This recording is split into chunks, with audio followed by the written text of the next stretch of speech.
इसी बीच बड़ी खबर है, वॉशिंगटन डीसी पहुंच चुके हैं नेतन्याहू। आपको बता दें कि आज डोनाल्ड ट्रंप और नेतन्याहू के बीच मुलाकात होनी है। तो अमेरिका की राजधानी में, यूएसए की राजधानी में पहुंच चुके हैं। व्हाइट हाउस में नेतन्याहू से मुलाकात करने वाले डोनाल्ड ट्रंप, दोनों के बीच मुलाकात होगी। और सबसे अहम मुद्दा नेतन्याहू ने बताया था कि ईरान होगा, तो ईरान तनाव के बीच ये अहम मुलाकात मानी जा रही है।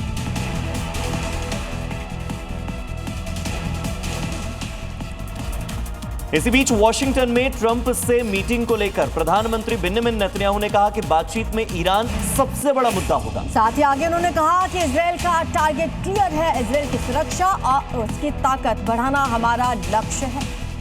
तो आज व्हाइट हाउस में मुलाकात होने वाली है डोनाल्ड ट्रंप और बेंजामिन नेतन्याहू की। नेतन्याहू वॉशिंगटन डीसी पहुंच चुके हैं, अपडेट अभी की सामने आई है।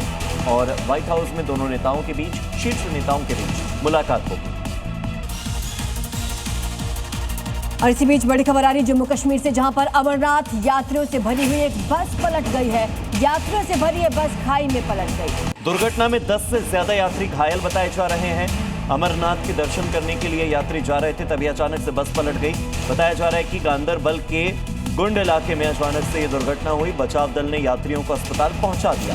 बताया जा रहा है कि बस पर करीब 40 यात्री सवार थे। कुछ लोग घायल हुए हैं, जिन्हें अस्पताल में भर्ती करवा दिया गया।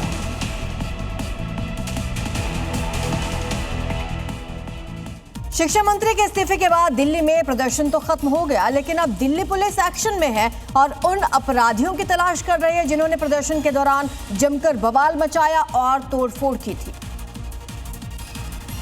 सैकड़ों सीसीटीवी और वायरल वीडियो से जिन अपराधियों की पहचान की है, उन पर संगीन मामले दर्ज हैं।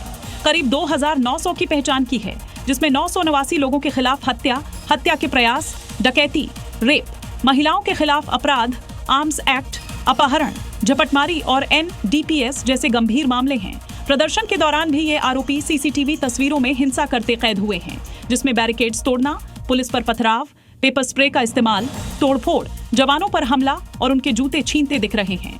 ज्यादातर बदमाश दिल्ली के जफराबाद, चंदबाग, सीलमपुर, जामिया, शाहीन बाग और ओखला इलाके से हैं। पटना के CDJM कोर्ट ने तेज प्रताप यादव की नियमित जमानत याचिका रद्द कर दी है। इस फैसले के बाद अब तेज प्रताप जेल में ही रहेंगे। याचिका खारिज होने के बाद उनके वकील ने गिरफ्तारी और प्राथमिकी की प्रक्रिया पर गंभीर सवाल खड़े किए हैं। बिहार बंद के दौरान 25 जुलाई को पटना में हुए उपद्रव और हिंसा के मामले में गिरफ्तार JJD के राष्ट्रीय अध्यक्ष तेज प्रताप यादव फिलहाल 14 दिनों की न्यायिक हिरासत में बेउर केंद्रीय कारा में बंद हैं। बेउर जेल पहुंचने के बाद तेज प्रताप यादव ने सीने में दर्द की शिकायत की थी, जिसके बाद उनको मेडिकल ऑब्जर्वेशन में रखा है, जिसको आधार बनाकर लगाई गई जमानत याचिका को कोर्ट ने खारिज कर दिया। आनन फानन में FIR आती है, अरेस्टिंग पहले हो जाती है, तो ये पूरा लॉ का नेग्लिजेंस है और इस तरीके से किसी को डिटेन करना ये बिल्कुल इलीगल है। खबर छत्तीसगढ़ से, जहां रायपुर में लाखों रुपए की चोरी का खुलासा हुआ। घर का शेफ ही चोरी का मास्टरमाइंड निकला। 51,50,000 रुपए कैश समेत 70 लाख की चोरी हुई थी। आरोपी महेंद्र और पिंटू यादव दोनों को अरेस्ट कर लिया गया है। रायपुर में चोरी की और उसके बाद नागपुर भाग गए। नागपुर रेलवे स्टेशन से ये भाग रहे थे आरोपी, लेकिन पकड़े गए। जेवर, सोना चांदी, दस्तावेज सब बरामद कर लिया है पुलिस ने।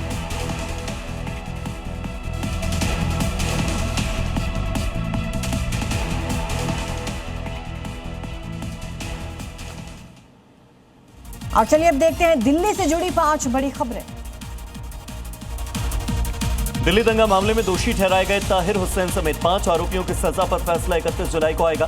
दिल्ली पुलिस ने अदालत से ताहिर हुसैन को फांसी की सजा देने की मांग की है। पुलिस ने इसे गंभीर अपराध बताते हुए दोषियों के लिए कड़ी से कड़ी सजा की पैरवी। सावन शुरू होने से पहले ही दिल्ली में यमुना नदी का जलस्तर बढ़ने लगा। हथनीकुंड बैराज से लगातार पानी छोड़े जाने की वजह से यमुना में बहाव तेज हो गया है। हालांकि जलस्तर अभी खतरे के निशान से नीचे है, लेकिन सतर्कता बरती जा रही है। शाहदरा नॉर्थ जोन की पहली साप्ताहिक बैठक में जनहित से जुड़े मुद्दों पर गंभीर चर्चा हुई। नवनिर्वाचित जोन अध्यक्ष पंकज लूथरा ने अधिकारियों को नागरिक समस्याओं के तुरंत समाधान और विकास कार्यों में तेजी लाने के निर्देश दिए।